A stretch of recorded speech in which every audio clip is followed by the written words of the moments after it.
glad that you can join us today. In today's video, I want to talk about these little whiskers. There's quite a few things about Kitty's whiskers that I didn't used to know. So one of the first things that's good to know about their whiskers is that they're like having another sensory organ. These little whiskers show them where they are in their environment. Kitties don't have really good close-up vision, and so those little whiskers really help them out to be able to tell where they're at, what's in front of their face, how tight that location is, and so forth. Now, the whiskers themselves don't have much feeling, but the little sensory organs right there do, and as you can tell, it's rather sensitive, and they're very particular about that. So if a kitty doesn't have their whiskers, it's very important never to trim them or to take them out, because the kitty gets very disoriented and very scared. It's like somebody putting a blindfold over us. And it's really important for us to be careful about that. Even when we pet them, be careful about not overstimulating these, about not petting these too often. Whisker fatigue syndrome is what happens, and it's actually very dangerous, very important to be careful about that, because they'll stop eating and drinking. And it's just like, for us, if something overstimulates us, I'm very sensitive about sound. And if I'm overstimulated with sound, then it can really bother me. I'll feel like I can't even think straight. Well, it's very bad for these little guys too, so we've got to be careful to be respectful of that. On a very interesting note, they actually do shed their whiskers. A whisker lasts for about 2 months-ish, and the kitties will actually shed those. I have found whiskers around every so often, and I've collected a few of them, of different times and of other kitties as well. But never, ever pull them, never tug them, or anything like that, because this is very sensitive for them. Another interesting fact about whiskers is that kitties have an average of 24 whiskers. That's something I didn't used to know. They have 12 per side, and they're also relatively evenly distributed. And they also, another interesting fact about whiskers is that the size of the whisker actually varies by the size of the cat.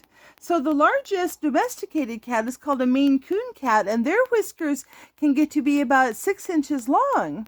But this little guy, you can tell, is just a couple of inches. It's quite a bit shorter. Nonetheless, they're just as important to him. Something very interesting that I didn't used to recognize about them is that their whiskers show us their moods. So when they're pointed down like his is, he's more relaxed right now. But the little whiskers, when they're down like that, kind of pointed down and relaxed, that shows that they're contented. If you ever seen them pinned back, like up flat against their face and then headed backwards, they're not happy.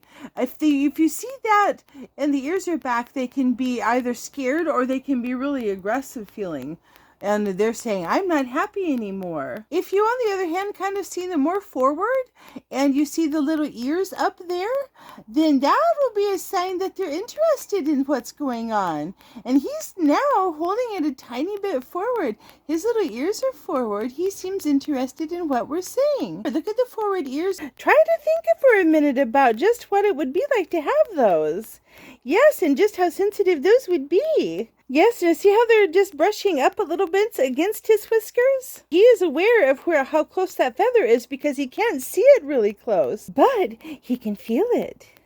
Have you ever seen how they almost sometimes like they'll smell in the air a little bit, and it seems like they'll put their whiskers a little forward. It's like they're checking out the environment with their whiskers too. Yes, and this is play. I've always thought that those whiskers make them really cute. I think it just adds to the accent on his face and just makes him all the cuter. The little whiskers. And I see those little spots right there. I'll see if I can get close enough. Look at all those little spots. Each of those has a whisker coming out of that. You guys notice that with your kitties? Those are where the little sensory centers are, where those little organs, that's where they get all that data from.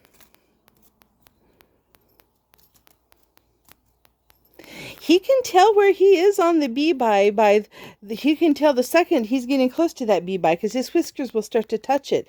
And I notice they'll tend to touch it before his face does.